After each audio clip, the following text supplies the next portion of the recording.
Let's get more on this. I'm joined now by Royal Editor at Hello Magazine, Emily Nash, historian and royal commentator Rafe Heydel-Mankoo, and entertainment journalist and broadcaster Caroline Frost. Good evening to you all. Hi. Emily, if I could start with yourself. This was an historic summit. You haven't seen the royal family meet in this way before, and it looks like the Queen has agreed to what Harry and Meghan are asking for. Yes, and I think the statement itself was incredibly striking just in its personal tone. We see her refer to them as Harry and Meghan throughout. It very much comes from her as head of the institution, but also as Harry's grandmother.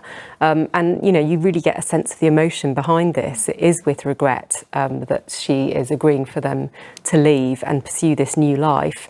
But, you know, perhaps the Queen more than anyone understands this dilemma they're facing. She was thrust into the spotlight, becoming Queen at a very young age herself.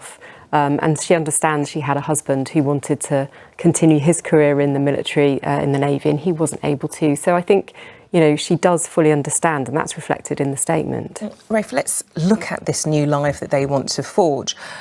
Historically, has anything like this been possible? Can you be a member of the royal family, but then also a working member making your own money?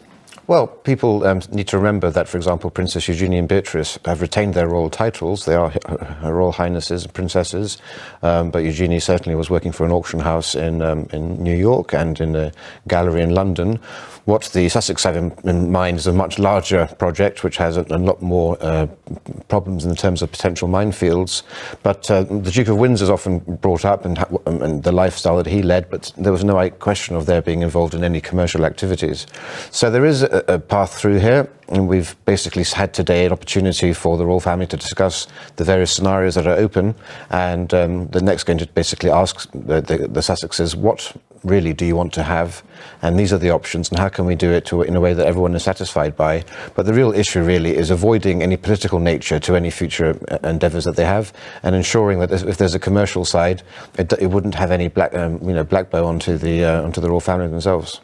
Saying that, Caroline, what kind of work could we see either of them doing, really? It's interesting, isn't it? I think that they've reached a new era where their fame, their platform is such that I think that anything they put their fingers on will enjoy the gold dust effect. I actually interviewed Meghan Klang pre-Harry, and it was clear even then that she was very go-getting, very assertive, but very conscientious of wanting to put her increasingly high profile into good causes, and I think we'll just see a continuation of that. I mean, for everybody who's accused her of sort of wanting the glamorous lifestyle, the jet-setting life, she has only really turned her hand to good work since she got married and increased that platform. The Grenfell Tower ladies going around and bringing clothes for women to get back into work, and so I think she will continue in that quite responsible way, although of course the temptations will be enormous going forward. OK, a lot of questions have been made over the taxpayers' funding that they're hoping that they won't receive any kind of public funding at all. Again, is that possible? Simon will talk about this, the security, the funding for that. Yeah, is it even going to be possible, Emily? It's something that's still to be discussed and agreed, and it's clear from the statement Her Majesty is fairly vague in saying that they no longer want to be reliant on it. Whether or not they have the choice in that matter, there is some discussion that the Canadian government might pay for their security. That's going to be subject to a lot of negotiation.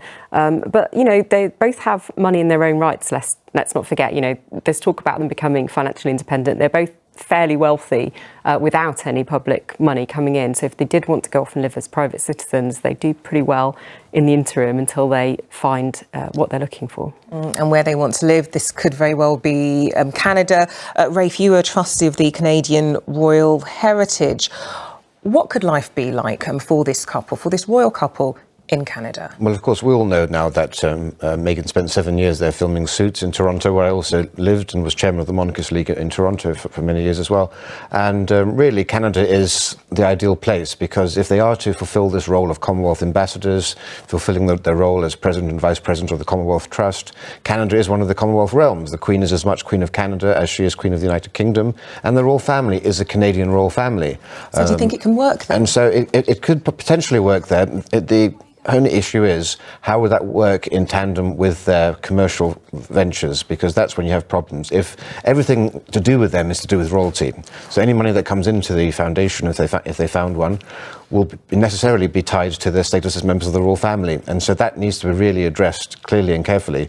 Now, we've heard a couple of reports saying that Justin Trudeau has been approached about whether funding could be made available. Canadian taxpayer alliances are now saying this is wholly unacceptable. During a royal visit, Canadian taxpayers always pay for the entire trip of a member of the royal family, but to have one in residence is another issue altogether. However, a recent poll in Canada said that 60% of Canadians would be happy to see Harry and Meghan appointed as the Governor-General of Canada, who is the Queen's official representative, and they have a small Buckingham Palace called Rideau Hall in Ottawa where they could live. But of course, they aren't bilingual, I don't think, to the degree to which Canada is an Anglo-French country, and I'm not sure whether they have any appetite for that, but certainly all the security then would be naturally coming to them from the Mounties. I think, though, when it comes to the work, particularly for Meghan, in the entertainment world, it isn't like she's going to have a problem. We had that clip where we had Prince Harry talking to the head of Disney, talking about the voiceover work. There was a little bit of a backlash from some people over that. But then saying that, Princess Diana, she did a lot of work in the entertainment world, whether she was paid or not, you don't know. But she danced, I think, at the Royal Ballet with Wayne Sleep, and danced with John Travolta as well. So you have had royal members of the family getting involved in the entertainment world. I think they agree. I mean, I think the red carpet solicitation of the boss of Disney was perhaps a bit of a mistake. But I think we're in this very rocky period of transition. And I think it may prove easier for them once they cross that Rubicon and become commercial entities. I think they'll step very wisely. I mean, they've already tasted what it's like to have the British press sort of sniffing and saying, what are you doing? How are you spending our hard-earned money? And I think once they have given away the sovereign money and they're making their own, I think some clearer decisions will be able to be made. I see a positive thing. I think this is a good day for all of them. I mean, clearly the Queen just wants it done. So I think this is a good step forward with all of that. A good day, but a significant move. Emily, how will this impact the royal family moving forward? I think it's a huge loss. I mean, it's very sad. The Queen is saying herself they would have preferred them to stay as full-time working royals. We've seen the amazing work that they can do, the spotlight they have as a couple and individually. They're both, as Harry said back in the engagement interview, very, incredibly good at the actual job. And I think we're going to miss watching that. Certainly at Hello, we've been covering them very supportively throughout, I'd like to say. And we are going to miss covering them and their engagements in detail. It's also going to increase the workload for other members of the family, particularly William and Kate. So that's going to be regrettable for them as well. As the Queen said in that statement, we should have more details as to how this is going to work in the next few days. But for now, Emily, Rafe and Caroline, really good talking to you all. Thank you. Thank you.